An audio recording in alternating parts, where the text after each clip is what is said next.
Hello everyone. आज के video में साइकोलॉजी टॉप 30 क्वेश्चन देखेंगे जो कि आपके बिहार स्टेट 2024 और बीपीएससी 3.0 के लिए काफ़ी ज़्यादा इंपॉर्टेंट है। ये सारे क्वेश्चन आपके एनसीईआरटी और एससीईआरटी बेस्ड रहेंगे।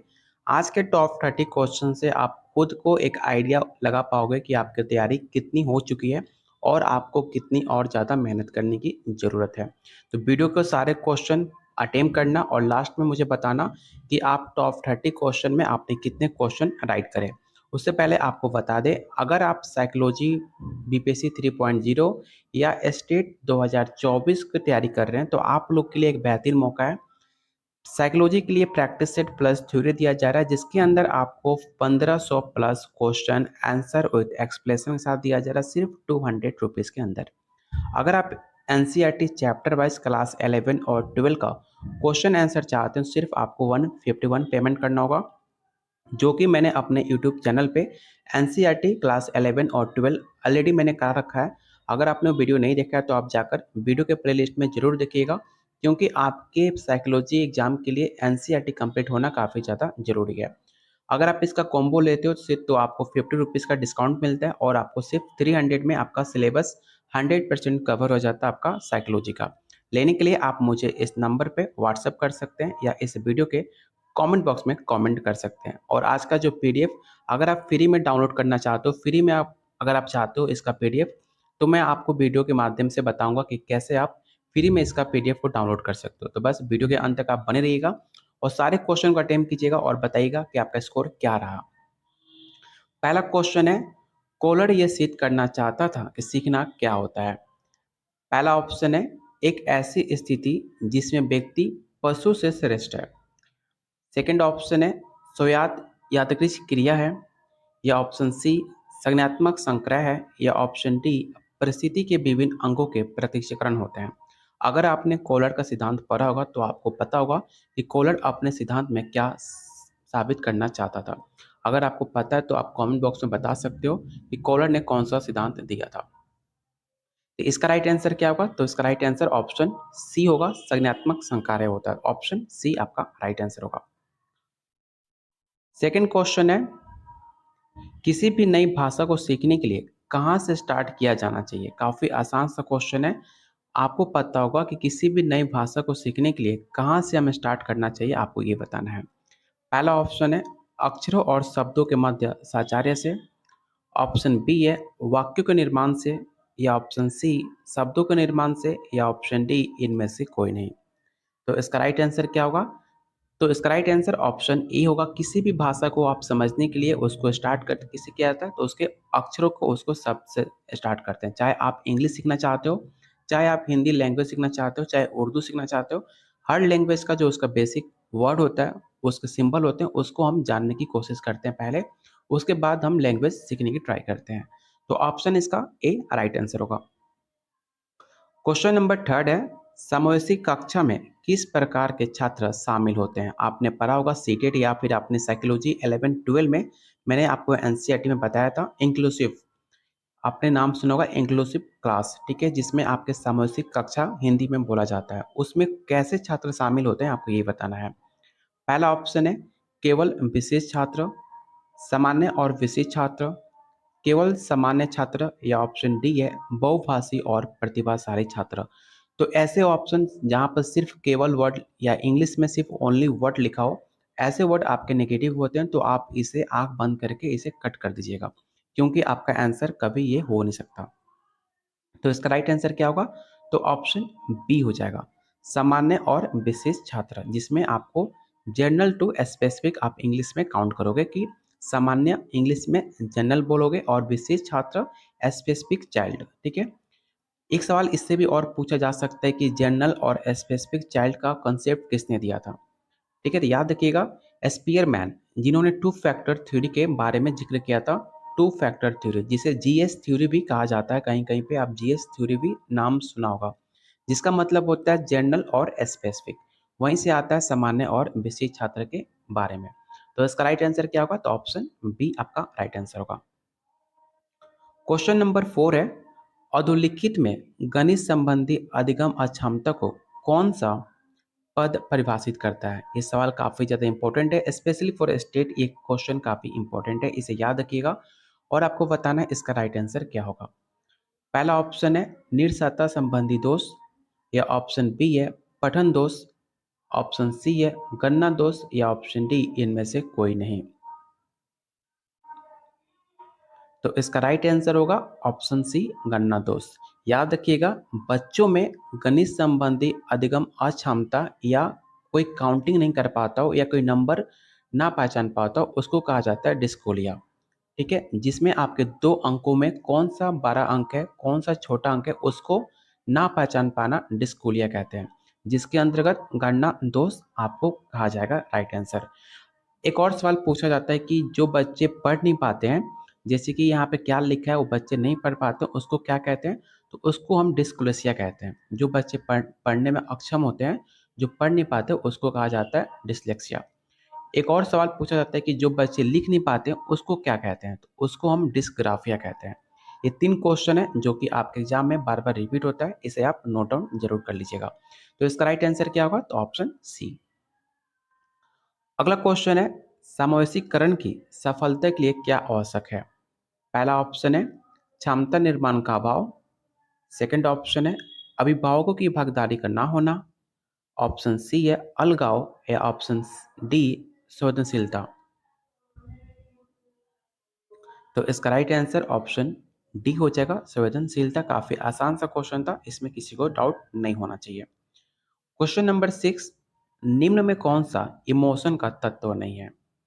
पहला ऑप्शन है व्यवहारात्मक, दैहिक, संज्ञानात्मक, या ऑप्शन डी है संवेदी। इसमें बच्चों को कन्फ्यूजन हो सकता है और उम्मीद है कि इसमें मैक्सिमम बच्चे गलती करेंगे और इसका राइट आंसर क्या होगा? तो ऑप्शन डी आपका राइट आंसर होगा, इसे याद रखिएगा। ऑप्शन डी आपका राइट आंसर होगा। अगला क्वेश्चन काफ़ी आसान सा और बस लैंग्वेज देखकर आप डरना मत, आपको बताना है कि संज्ञानात्मक क्षेत्र का सही क्रम क्या है। 4 ऑप्शन को रीड कीजिए और बताइए इसका सही क्रम क्या है, ऑप्शन कौन सा राइट आंसर होगा।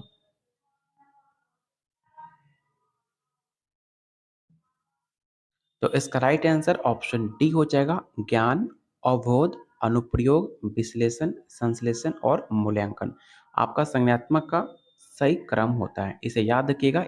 ऐसे सवाल आपके एग्जाम में बार बार रिपीट होते हैं और ऐसे क्वेश्चन आपको कंफ्यूज कर सकते हैं, तो इसे याद रखिएगा। ऑप्शन डी आपका राइट आंसर होगा। क्वेश्चन नंबर 8 है, निम्न में कौन से अच्छे शिक्षण की विशेषता नहीं है? आपको बताना है कि इन 4 ऑप्शन में कौन सा ऐसा ऑप्शन है जो कि अच्छे शिक्षण की विशेषता नहीं होती है।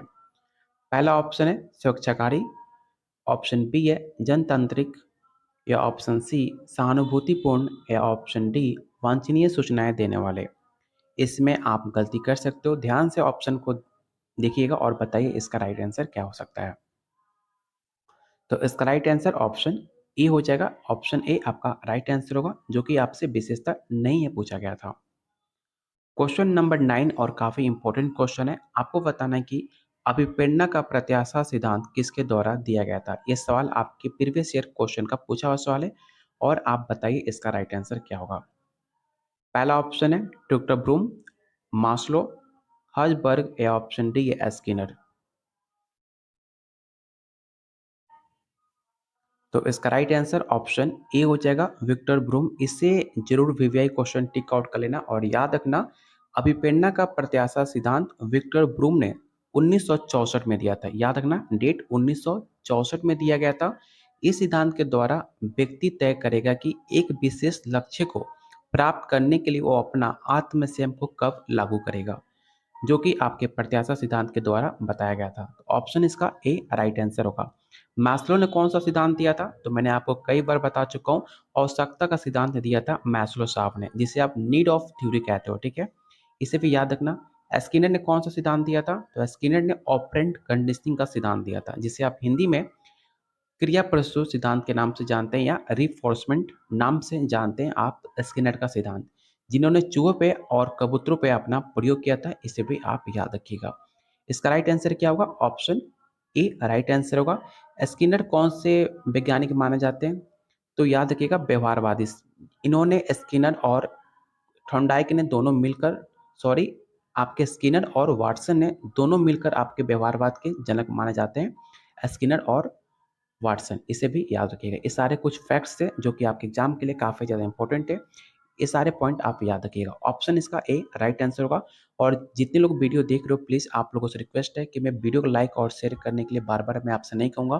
तो प्लीज़ उम्मीद करता हूँ आपको वीडियो पसंद आ रही होगी, क्योंकि आपसे ज़्यादा मुझे टेंशन रहता है आप लोगों के लिए कुछ बेस्ट क्वेश्चन कराने की, कुछ ऐसे क्वेश्चन आने की जो आपको आपके एग्जाम के लिए काफ़ी ज़्यादा इंपॉर्टेंट हो। तो मेरी मेहनत के लिए प्लीज़ वीडियो को लाइक और शेयर ज़रूर कीजिएगा। और अभी तक आपने चैनल को सब्सक्राइब नहीं किया तो प्लीज़ आप लोगों से रिक्वेस्ट है, चैनल को ज़रूर सब्सक्राइब कर लीजिएगा। चलते हैं क्वेश्चन नंबर 10 पे। क्वेश्चन नंबर 10 है, अग्रिम व्यवस्थापक प्रतिमान किस परिवार से संबंधित है? पहला ऑप्शन है व्यक्तित्वक, सामाजिक अंतक्रिया, सूचना प्रक्रियाकरण, या ऑप्शन डी है व्यवहार परिमार्जन। आपको बताना है इसका राइट आंसर क्या होगा। तो इसका राइट आंसर ऑप्शन सी होगा, सूचना प्रक्रियाकरण। याद रखना, इसमें मुख्य रूप से सूचना तकनीक विकास सबसे अहम माना जाता है। इसके माध्यम से शिक्षण कौशल और अग्रिम रणनीतियों पर डिसीजन लेने में काफ़ी आसानी होती है, इसलिए इसका राइट आंसर ऑप्शन सी होगा। क्वेश्चन नंबर 11, कौशलों के स्थानांतरण के लिए कौन सा उपयोगी है? पहला ऑप्शन है कौशल अंतरण एक गति है ना कि उद्देश्य। ऑप्शन बी है अरेखीय अभिक्रम, या ऑप्शन सी साखीय अभिक्रम, या ऑप्शन डी तैयारी और अर्जन। तो आपको बताना है इसका राइट आंसर क्या होगा। तो इसका राइट आंसर ऑप्शन ए हो जाएगा। अभी मैंने स्टार्टिंग में आपको बताया था कि जो जिन्होंने प्रैक्टिस सेट नहीं लिया है, अगर आप इसका फ्री में आप इसका पीडीएफ लेना चाहते हो तो आप लोग को बस एक काम करना है। जितने भी क्वेश्चन मैं आज कराऊंगा टॉप 30 क्वेश्चन को आपको कमेंट बॉक्स में सारे नंबरिंग वाइज आपको आंसर टाइप करना है, कि इससे मुझे लगेगा कि आप पढ़ने में सीरियस हो। आप पढ़ने को लेकर अपने एग्जाम को लेकर काफ़ी ज़्यादा सीरियस हो। तो आपको फ्री में आपको पीडीएफ शेयर कर दिया जाएगा, सिवाय आपको सारे क्वेश्चन को आंसर जो है नंबरिंग वाइज आपको कमेंट बॉक्स में टाइप करना होगा। इससे लगेगा कि आपने पूरा वीडियो अंत तक देखा, आपने हर एक पॉइंट को अच्छे से समझ रहे हो। नहीं तो ऐसा होगा कि बस आप पीडीएफ ले लोगे और आप उसे आप पढ़ रहे हो कि नहीं पढ़ रहे हो, मुझसे उसे पता नहीं चलेगा। अगर आप सीरियस हो सच में, तो आप सारे क्वेश्चन को नंबरिंग वाइज कमेंट बॉक्स में आंसर दीजिएगा। और आप मेरे नंबर पे, जो कि मैंने आपको स्टार्टिंग में अपना नंबर दिया था, जो कि मेरा पर्सनल नंबर है, ठीक है? आप मुझे इस नंबर पे व्हाट्सएप करके, या फिर आप मेरे टेलीग्राम चैनल पे जॉइन होकर, ठीक है? वहाँ से भी आप मुझे पर्सनल मैसेज करके आप इसका पीडीएफ ले सकते हो, ठीक है? इसमें आपको आंसर भी दिया गया है, जो कि आपके एग्ज़ाम के लिए काफ़ी ज़्यादा इंपॉर्टेंट है। और सारे लोग कोशिश कीजिए आंसर कमेंट बॉक्स में टाइप करने का। जब आप आंसर टाइप करते हो, लिखते हो जब आंसर, तो आपको ऑटोमेटिक आपको आंसर याद हो जाता है। और जो आपका ध्यान है, आपको क्वेश्चन पे और आपके वीडियो पे ही रहता है। नहीं तो माइंड जो है, जो आपका मन है, काफ़ी जल्दी वो डिस्ट्रैक्ट होता है, ठीक है? इसलिए आप लोग कोशिश कीजिए आंसर कमेंट बॉक्स में करने का। तो चलते हैं क्वेश्चन नंबर 12 पे। क्वेश्चन नंबर 12 है, निम्न में कौन सा शिक्षण का सूत्र नहीं है? ये सवाल काफ़ी ज़्यादा इंपॉर्टेंट है। तो आप लोग बताइए इसमें कौन सा ऑप्शन जो है आपके शिक्षण का सूत्र नहीं माना जाता? पहला ऑप्शन है सरल से कठिन की ओर, अनिश्चित से निश्चित की ओर, दृश्य से अदृश्य की ओर, या ऑप्शन डी है निगमन से आगमन की ओर। अगर आपने मेरे से एनसीईआरटी जो मैंने 11-12 कराया हुआ है, अगर आपने पूरा वीडियो देखा होगा, तो आप इसका आंसर आसानी से बता सकते हो। तो इसका राइट आंसर क्या होगा? तो ऑप्शन डी, निगमन से आगमन की ओर आपका शिक्षण का सूत्र नहीं है। जबकि अगर ये ऑप्शन में ऐसा लिखा होता आगमन से निगमन, तो आपका ऑप्शन डी जो होता वो सही हो जाता, क्योंकि आपके शिक्षण सूत्र में आगमन से निगमन की ओर पढ़ाया जाता है, जिसे एग्जाम्पल टू रूल इंग्लिश में कहते हैं, ठीक है? इंडक्टिव टू डिडक्टिव आप इसको इंग्लिश में कह सकते हो, या इसे एग्जाम्पल टू रूल भी कहा जाता है, ठीक है? तो ऑप्शन इसका डी राइट आंसर होगा, क्योंकि आपसे सूत्र नहीं पूछा गया था। तो इसका राइट आंसर ऑप्शन डी होगा। क्वेश्चन नंबर 13 है, सूक्ष्म शिक्षण चक्र का प्रथम पद क्या होता है? ऐसे सवाल आपके प्रीवियस ईयर क्वेश्चन में पूछे गए। माइक्रो टीचिंग जाकर आप प्रीवियस ईयर क्वेश्चन उठाकर देख सकते हो। आपके माइक्रो टीचिंग से 2 से 3 सवाल आपके एग्जाम में पूछे गए हैं। तो आपको बताना है कि माइक्रो टीचिंग चक्र का प्रथम पद क्या होता है? पहला ऑप्शन है प्रतिपुष्टि, शिक्षण, योजना बनाना, या ऑप्शन डी है प्रस्तावना।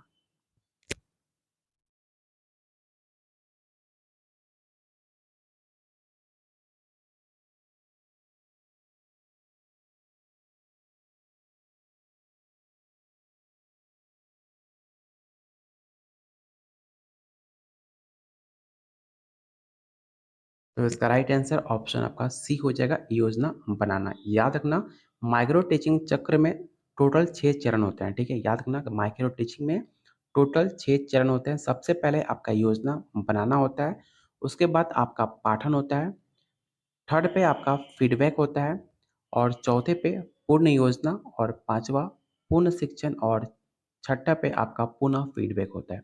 ये 6 चरण होते हैं आपके माइक्रो टीचिंग चक्र का। इसे आप ज़रूर याद रखना, आपके एग्ज़ाम के लिए काफ़ी ज़्यादा इम्पोर्टेंट है। तो ऑप्शन सी आपका राइट आंसर होगा। क्वेश्चन नंबर 14 है, निम्न में कौन-सा अवरोध स्तर के शिक्षण में शामिल है? पहला ऑप्शन है प्रतिकरण, अनुप्रयोग, तुलना या ऑप्शन डी है अन्वेषण। तो इसका राइट आंसर ऑप्शन डी हो जाएगा। अवरोध स्तर के शिक्षण में टीचरों छात्रों के समक्ष पाठ्य वस्तु को इस प्रकार प्रस्तुत करता है कि छात्रों को अवरोध के लिए अधिक से अधिक अवसर मिले और छात्र को आवश्यक सूझबूझ उत्पन्न हो। इसलिए इसका राइट आंसर ऑप्शन डी होगा, अवशेष। क्वेश्चन नंबर 15 काफ़ी इंपॉर्टेंट है, इसे आप ध्यान से पढ़िएगा। आपको बताना है कि शैक्षिक सुधारों में प्रभावी विवेकीकरण तथा संभव होगा। पहला ऑप्शन है जब खंड और स्कूल संदर्भ केंद्रों की भागीदारी बढ़े। सेकंड ऑप्शन है स्थानीय संदर्भ व्यक्ति उपलब्ध हो, बिल्कुल सही बात है। थर्ड ऑप्शन है अध्यापकों के पास संसाधन और प्रासंगिक सामग्री भी मौजूद हो, ये भी ऑप्शन आपका सही है। तो इसका राइट आंसर क्या होगा? तो ऑप्शन डी 1, 2, 3 आपका तीनों ऑप्शन सही है। तो इसलिए इसका राइट आंसर ऑप्शन डी होगा। अगला क्वेश्चन काफ़ी बेसिक सा क्वेश्चन है। आपको बताना है कि एक छात्र पढ़ रहा है, उसका नाम लेकर किसी ने उसको बुलाया और निम्न में किस संवेदना द्वारा वो छात्र अपनी अनुक्रिया प्रकट करेगा? मतलब है कि एक छात्र आपके जैसा वो बच्चा पढ़ाई कर रहा है और किसी और उसके दोस्तों ने उसके नाम से उसको बुलाया। तो आपको बताना है कि जो छात्र है वो किस प्रकार उस पे रिएक्ट करेगा, अपनी दृष्टि से या स्पर्श से या उसके ध्वनि से या ऑप्शन डी है डायरेक्ट या उससे प्रत्यक्ष संवेदना। तो आपको बताना है इसका राइट आंसर क्या हो सकता है? तो इसका राइट आंसर ऑप्शन सी हो जाएगा, ध्वनि संवेदना, ठीक है? ध्वनि के कान में उत्तेजना उत्पन्न करने के लिए कान की प्रतिक्रिया ध्वनि संवेदना कहलाती है, इसे याद रखिएगा। और ये संवेदना ध्वनि तरंगों के माध्यम से कान तक पहुंचती है, तो इसलिए इसका राइट आंसर ऑप्शन सी होगा। अगला क्वेश्चन है, पियाजे के सिद्धांत के अनुसार प्रगत्यात्मक अवस्था की अवधि क्या है? आपने नाम सुना होगा प्री ऑपरेशनल, ठीक है? जिसे पूर्व सक्रियात्मक अवस्था भी कहा जाता है, प्री ऑपरेशनल। मैंने आपको कई बार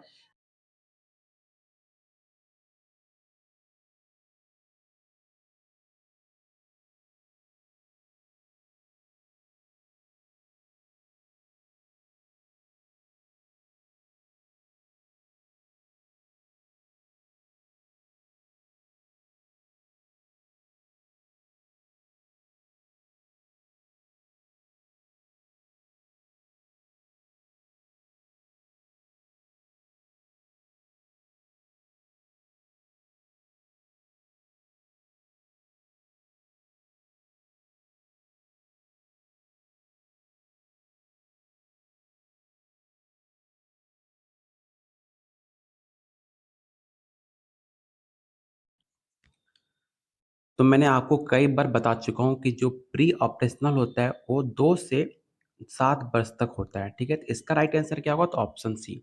मैंने आपको कई बार बता चुका हूँ, पियाजे ने 4 स्टेज बताया था, ठीक है? पहला कौन-सा? तो पहला आपका सेंसरी, दूसरा आपका प्री ऑपरेशनल, थर्ड आपका कंक्रीट और चौथा आपका फॉर्मल। सेंसरी आपका 0 से 2 वर्ष होता है, 2 से 7 आपका प्री ऑपरेशनल होता है, कंक्रीट आपका 7 से 11 और चौथा जो आपका फॉर्मल है वो 11 से लेकर 17, कहीं-कहीं पे 18 लिखा होता है। तो इसका राइट आंसर क्या होगा? तो ऑप्शन सी आपका राइट आंसर हो जाएगा। क्वेश्चन नंबर 18 है, निम्न में कौन-सी बात की बाल्यावस्था की बौद्धिक विकास की विशेषता नहीं है? आप ध्यान रखिएगा, आपको नहीं है बताना है। पहला ऑप्शन है भविष्य की योजना की सूझबूझ, या ऑप्शन बी है विज्ञान की काल्पनिक कथाओं में अधिक रुचि, बढ़ती हुई तार्किक शक्ति, या ऑप्शन डी है काल्पनिक भय की अंत। तो आपको बताना है इसका राइट आंसर क्या हो जाएगा? तो इसका राइट आंसर ऑप्शन आपका ए हो जाएगा, भविष्य की योजना की सूझ और बूझ। क्योंकि जब आप बाल्यावस्था में होते हो तो उस टाइम आपने भविष्य को लेकर कोई भी आपकी सोच समझ नहीं होती है। उस टाइम आपको खेलने में और आपको जो चाहिए उसको मिलने में आपकी पूरी सोच उसी में लगी होती है। उस टाइम आपका जो मेंटल डिसेबिलिटी होती है, जो इमेजिन थॉट होते हैं, उस टाइम आपकी विकसित नहीं हुई होती है आपके बाल्यावस्था में। इमेजिन थॉट तब आपका विकसित होता है जब आप कंक्रीट फेज में जाओगे, 7 से 11 के ऊपर जब जाओगे, तो आपके अंदर इमेजिनरी थॉट उत्पन्न होने लगते हैं। इसलिए इसका राइट आंसर ऑप्शन आपका ए हो जाएगा। क्वेश्चन नंबर 19 है, इनमें से कौन मनोवैज्ञानिक भाषा विकास से संबंधित है? मतलब लैंग्वेज डेवलपमेंट की बात की जा रही है, जो कि मैंने आपको कई बार बता चुका हूँ। पहला ऑप्शन है पेलाव। पेलाव ने कभी भाषा विकास को लेकर कभी बात नहीं की। पेलाव ने कौन सा सिद्धांत दिया था? तो मैंने आपको कई बार बता चुका हूँ, आपको याद रखिएगा, कॉम्प्लेक्स सिद्धांत दिया था, ठीक है। इसका राइट आंसर तो पेलाव ने किस पे अपना प्रयोग किया था? कुत्ते पे अपना प्रयोग किया था, इसे भी याद रखिएगा। और बीने, अल्फ्रेड बीने ने अपने आईक्यू का आविष्कार किया था, अल्फ्रेड बीने ने, ठीक है। ऑप्शन थर्ड है आपका चॉम्स्की और मास्लो। मास्लो ने सिद्धांत दिया था, आपके आवश्यकता का सिद्धांत दिया था, नीड ऑफ थ्योरी। चोमस्की ने आपके लैंग्वेज सिद्धांत दिया था, लैंग्वेज विकास के बारे में बात किया था। जैसे कि पियाजे साहब बोलते हैं कि सबसे पहले आपका जो है नॉलेज पहले आया, लेकिन चॉम्स्की बोलते हैं कि सबसे पहले आपका लैंग्वेज आया, ठीक है। चॉम्स्की ने जेनेटिव ग्रामर के सिद्धांत का प्रतिपादन किया, जो कि 20वीं शताब्दी में विज्ञान में सबसे बड़ा योगदान आपके भाषा के मामले में चॉम्स्की को माना जाता है, ठीक है। जब भी लैंग्वेज की बात की जाए तो चॉम्स्की का नाम आप याद रखिएगा, ऑप्शन इसका सी राइट आंसर हो जाएगा। क्वेश्चन नंबर 20 है और काफ़ी बार काफ़ी इंपॉर्टेंट क्वेश्चन है। कई बार आपके पेपर में सवाल पूछा भी जा चुका है कि थॉर्नडाइक ने अपना सिद्धांत किस शीर्षक में सिद्ध किया था? पहला ऑप्शन है संज्ञानात्मक अधिगम, ऑप्शन बी है अधिगम में प्रयास और भूल, संकेत अधिगम, या ऑप्शन डी है स्थान अधिगम। अगर आपने मेरा पहले का क्लास देखा होगा तो मैंने आपको कई बार बता चुका हूँ प्रयास और त्रुटि का सिद्धांत, जिसे हम ट्रायल एंड एरर के नाम से जानते हैं, ट्रायल एंड एरर, ठीक है, जो कि थॉर्नडाइक द्वारा दिया गया एक सिद्धांत है। तो इसका राइट आंसर क्या होगा? तो ऑप्शन बी आपका राइट आंसर होगा। क्वेश्चन नंबर 21, गिरोह अवस्था किस आयु वर्ग एवं विलंब विकास से संबंधित है? इस क्वेश्चन को विवेक क्वेश्चन टिक आउट कर लीजिएगा। ये सवाल आपके पेपर में पूछा जा सकता है। करंट में सवाल आपके एमपी में पूछा गया था, साइकोलॉजी पेपर 2 में। हो सकता है सवाल आपके एग्जाम में पूछा जा सकता है। पहला ऑप्शन है 16 से 19 वर्ष एवं नैतिकता, 3 से 6 वर्ष एवं भाषा, 8 से 10 वर्ष एवं समाजीकरण, या ऑप्शन डी है 16 से 19 वर्ष एवं संज्ञानात्मक। तो आपको बताना है इसका राइट आंसर क्या होगा। तो इसका राइट आंसर ऑप्शन आपका सी होगा, 8 से 10 वर्ष एवं समाजीकरण। इस एज में गैंग एज के नाम से जाना जाता है। इसके अंतर्गत बच्चों की रुचि परिवार, माता पिता से बाहर अपने दोस्तों और साथियों में होने लगती है और एक समान रुचि के बच्चों का समूह एक साथ रहना पसंद करने लगता है। इस फेज से आप भी गुजरे होगे। जब आपके 8 से 10 वर्ष आपकी जब एज होती है, तो जो आपका सर्किल होता है फ्रेंडशिप का, उस टाइम आपको उसके कंपेयर में सब कुछ छोटा लगता है। आपको उसके साथ पूरा दिन रात आप टाइम स्पेंड करना चाहते हो, घर पे जाना पसंद भी नहीं करते हो। उसको कहा जाता है गैंग एज, जो कि हर किसी के एज में ये ऐसा फेज आता है। आज के टाइम पे ऐसा गैंग एज देखने को नहीं मिलता है। आजकल सबसे ज़्यादा मोबाइल जो गैजेट है उसको लेकर बच्चे काफ़ी ज़्यादा अट्रैक्शन है, जो कि आपके हेल्थ के लिए काफ़ी ज़्यादा हानिकारक होता है। तो इसका राइट आंसर ऑप्शन आपका सी हो जाएगा। क्वेश्चन नंबर 22 है, पियाजे के अनुसार संज्ञानात्मक विकास की तृतीय अवस्था निम्न में कौन सी है? तो जस्ट मैंने आपको बताया था। पहला आपका होता है सेंसरी, जिसे हिंदी में संवेदनात्मक गामक अवस्था कहा जाता है। सेकंड होता है प्री ऑपरेशनल, जिसे हिंदी में पूर्व सक्रियात्मक अवस्था कहा जाता है। थर्ड होता है कंक्रीट, जिसे हिंदी में मूर्त संक्रियावस्था कहा जाता है। और चौथा होता है औपचारिक, जिसे इंग्लिश में फॉर्मल स्टेज के नाम से जानते हैं। लेकिन आपसे पूछा गया है थर्ड स्टेज, तो इसका राइट आंसर क्या होगा? तो ऑप्शन सी जी, जो कि 7 से 11 वर्ष की एज की को कहा जाता है कंक्रीट। क्वेश्चन नंबर 23, निम्न में अधिगम में योगदान देने वाले मनोवैज्ञानिक कारकों में कौन सा शामिल नहीं है? इस नहीं पे ध्यान जरूर दीजिएगा। पहला ऑप्शन है अधिगम की इच्छा, प्रेरणा, रुचि, या ऑप्शन डी है विषय वस्तु का स्वरूप। तो आपको बताना है इसका राइट आंसर क्या हो सकता है। तो इसका राइट आंसर ऑप्शन आपका डी होगा। क्वेश्चन नंबर 24, निम्न में सामाजिक मूल्य कौन सा है? पहला ऑप्शन है सहायता परक व्यवहार, प्राथमिक लक्ष्य, मूल प्रवृत्ति या ऑप्शन डी है आक्रामकता की आवश्यकता। और आपको बताना क्या है, तो सामाजिक मूल्य कौन सा है आपको ये बताना है। तो इसका राइट आंसर ऑप्शन आपका ए हो जाएगा, सहायतापरक व्यवहार। ऑप्शन ए आपका राइट आंसर होगा। अगला क्वेश्चन काफ़ी इंपॉर्टेंट है और ध्यान से बताइएगा कि इसका राइट आंसर क्या होगा। क्वेश्चन क्या है, तो पश्च अवेशन के साथ साधन लक्ष्य विशेषण निम्न में किसका उदाहरण है। पहला ऑप्शन है स्वतः शोध, एल्गोरिदम, मानसिक वृद्धि या ऑप्शन डी है प्रज्ञात्मक स्थिरता। 25 का राइट आंसर क्या होगा आपको ये बताना है। तो इसका राइट आंसर ऑप्शन आपका ए हो जाएगा। इसे याद रखिएगा, ये सवाल काफ़ी ज़्यादा इंपॉर्टेंट है आपके एग्जाम के लिए।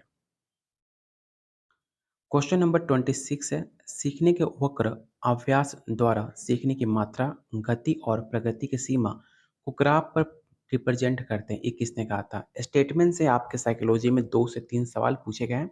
आप जाकर प्रीवियस ईयर क्वेश्चन उठा के देख सकते हो। तो आपको बताना है कि जो स्टेटमेंट है ये किसके द्वारा दिया गया था। स्किनर, रॉस, एबिंगहॉस या ऑप्शन डी है एमएलबी की।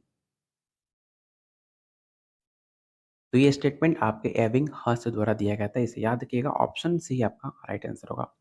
क्वेश्चन नंबर 27 और काफ़ी इंपॉर्टेंट क्वेश्चन है। ध्यान से क्वेश्चन को रीड कीजिएगा। आपको बताना है कि निम्न में कौन थॉर्नडाइक का अधिगम का प्राथमिक नियमों में शामिल नहीं है। अगर आपने मेरे का पहले का वीडियो देखा होगा या स्पेशली एनसीईआरटी वीडियो आपने देखा होगा, तो मैंने आपको डिटेल में बताया थॉर्नडाइक के 3 नियम, जो कि प्राथमिक नियम कौन-कौन से थे। तो अभ्यास का नियम थे, प्रभाव का नियम था, तत्परता का नियम था, लेकिन साचार्य स्नातक का नियम आपके थॉर्नडाइक साहब ने नहीं दिया था। इसलिए इसका राइट आंसर ऑप्शन ए होगा, क्योंकि आपको नहीं है बताना था। और याद रखिएगा थॉर्नडाइक का 3 नियम, इसे स्क्रीनशॉट जरूर रख लीजिएगा। अभ्यास का नियम, प्रभाव का नियम और तत्परता का नियम। ऑप्शन ए आपका राइट आंसर होगा। क्वेश्चन नंबर 28, अनुकूलित अनुक्रिया सिद्धांत किसके द्वारा अनुकूलन पर बल दिया जाता है। पहला ऑप्शन है तर्क, व्यवहार, चिंतन या ऑप्शन डी है अभिप्रेरणा। तो आपको आपने पढ़ा होगा व्यवहारवाद। व्यवहारवाद कौन देते हैं, तो वाटसन और आपका स्किनर। स्किनर ने अनुकूलित अनुक्रिया सिद्धांत के बारे में जिक्र किया था, जो कि आपके व्यवहारवाद सिद्धांत माने जाते हैं। इसलिए इसका राइट आंसर ऑप्शन आपका बी होगा। क्वेश्चन नंबर 29 और जस्ट मैंने आपको बताया था क्रिया प्रस्तुत अनुबंधन का दूसरा नाम क्या है, जो कि इंग्लिश में इसे रिफोर्समेंट, ठीक है, रिफोर्समेंट और ऑपरेंट कंडीशनिंग के नाम से जाना जाता है। और आपको बताना है कि हिंदी में क्रिया प्रस्तुत अनुबंधन का दूसरा नाम क्या है। ठीक है, पहला ऑप्शन है समीपस्थ अनुबंधन, नैमित्तिक अनुबंधन, प्राचीन अनुबंधन या ऑप्शन डी है सिंबल अनुबंधन। मैंने इसका आंसर और डिटेल में अपने एनसीईआरटी चैप्टर 11 और 12 में डिटेल में आपको बताया था। अगर आपने सारे वीडियो देखा होगा तो आप इसका आंसर जरूर बता सकते हैं। और आपने अगर नहीं देखा है तो एनसीईआरटी 11-12 ज़रूर देख लीजिएगा, आपके एग्ज़ाम के लिए बहुत ज़्यादा इम्पोर्टेंट है और आपके एग्ज़ाम में काफ़ी मदद मिलेगी। तो इसका राइट आंसर क्या होगा, तो इसका राइट आंसर ऑप्शन बी होगा, नैमित्तिक अनुबंधन, जिसे एसआर थ्योरी के नाम से भी जाना जाता है। आपको याद आ रहा हो तो मैंने एसआर, जिसे उद्दीपन अनुक्रिया नाम से मैंने इसे डिनोट किया था अपने स्किनर के सिद्धांत में। इस सिद्धांत में नैमित्तिक अनुबंधन का सिद्धांत भी कहा जाता है, जिसे उद्दीपन अनुक्रिया जैसे एसआर आधारित पर एक जीवन सिद्धांत है, जिसमें आपको व्यवहार के परिणाम और क्रिया के होने की संभावना को प्रभावित किया जाता है। तो इसका राइट आंसर क्या होगा, तो ऑप्शन बी होगा। और आज का लास्ट क्वेश्चन और काफ़ी इंपॉर्टेंट क्वेश्चन है। आपको बताना है कि निम्न में कौन सी अधिगम का एक विशेषता नहीं है।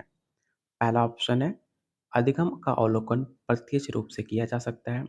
ऑप्शन बी है अधिगम व्यवहार में अपेक्षाकृत अस्थायी परिवर्तन है। या ऑप्शन सी अधिगम प्राणी की अभिवृद्धि है। या ऑप्शन डी अधिगम एक लक्ष्य उन्मुख प्रक्रिया है। तो आपको बताना है इसका राइट आंसर क्या होगा। तो इसका राइट आंसर ऑप्शन आपका ए हो जाएगा, अधिगम का अवलोकन प्रत्यक्ष रूप से किया जा सकता है। इस इस प्रैक्टिस सेट में आपको आंसर भी दिया गया है, जो कि आपको आसानी होगा। आंसर मैंने लास्ट में दिया है क्योंकि आप क्वेश्चन को अच्छे से प्रैक्टिस कर सकते हैं और लास्ट में आप आंसर मैच करा सकते हैं कि आपका स्कोर क्या रहा है। सबसे इम्पोर्टेंट बात, आपको ये पीडीएफ कैसे मिलेगा, जो कि जो ऐसे कैंडिडेट जिन्होंने अभी तक प्रैक्टिस सेट मुझसे बाय नहीं करा है, अगर उनको फ्री पीडीएफ चाहिए तो उनको एक काम करना पड़ेगा। जितना मैंने क्वेश्चन 30 क्वेश्चन मैंने कराए, 30 क्वेश्चन आपको कमेंट बॉक्स में टाइप करना है। 1 से लेकर 30 क्वेश्चन नंबरिंग वाइज़ आपको आंसर टाइप करने हैं। जिनको पीडीएफ चाहिए आपको 1 से 30 क्वेश्चन टाइप करके आप मेरे इस नंबर पे मुझे व्हाट्सएप कर सकते हैं। व्हाट्सएप करने के बाद क्योंकि मैं हर किसी का कमेंट बॉक्स में चेक करते रहता हूँ, कौन क्या कमेंट कर रहा है, कौन किसका आंसर दे रहा है, मैं हर चीज़ नोटिस कर रहा होता हूँ, ठीक है? आप कमेंट बॉक्स में पूरा 1 से 30 क्वेश्चन टाइप करना और मुझे इस नंबर पे व्हाट्सएप करना। आपको फ्री ऑफ कॉस्ट आपको पीडीएफ शेयर कर दिया जाएगा। अगर आप इसका प्रैक्टिस सेट प्लस थ्योरी लेना चाहते हैं जिसके अंदर आपको 1500 प्लस क्वेश्चन मिल जाता है विथ एक्सप्लेनेशन सिर्फ 200 रुपीज़ के अंदर और इसका एनसीईआरटी चैप्टर वाइज क्लास 11 और 12 का क्वेश्चन आंसर जो कि आपके एग्जाम के लिए काफ़ी ज़्यादा ज़रूरी है। अगर आप एग्जाम देने जा रहे हो तो एनसीईआरटी बिना कंप्लीट किए आप एग्जाम में नहीं बैठ सकते हो। इसमें आपको 1000 प्लस क्वेश्चन मिल जाता है।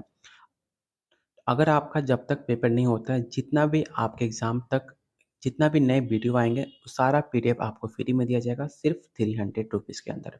लेने के लिए आप मुझे इस नंबर पे व्हाट्सएप कर सकते हैं। उम्मीद करता हूँ आज का वीडियो काफ़ी ज़्यादा इम्पोर्टेंट होगा। तो वीडियो को लाइक और शेयर करना बिल्कुल मत भूलिएगा। लाइक और शेयर करने से मुझे मोटिवेशन मिलता है आप लोग के लिए और ज़्यादा इम्पोर्टेंट क्वेश्चन लाने के लिए। तो please keep sharing, keep watching.